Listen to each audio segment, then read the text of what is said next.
எங்க ஆட்டோக்கா இருக்கானா? இந்தா இருக்காரு. அண்ணே வாங்கப்பா. வீரபாண்டி வரைய போகணும்ண்ணே, ஆட்டோ விடுங்கண்ணே. ஆட்டோவெலாம் எடுக்க முடியாதுங்கப்பா. என்ன நக்கலாவே பேசிக்கிட்டு இருக்கியான்? டேய் என்னை பார்த்தா எப்படி தெரியுது? என்னங்கப்பா?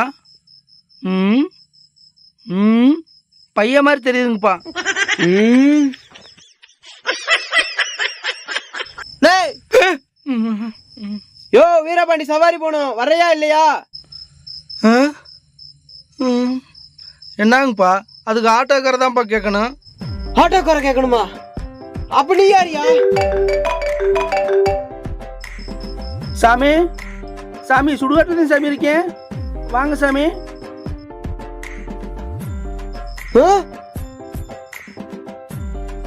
இவ்வளோ நேரம் பொணே இருக்கிறேன்ட்டா பேசியிருக்கோம். காக்கி சட்டையை பார்த்து கன்ஃபியூஸ் ஆயிட்டோமே.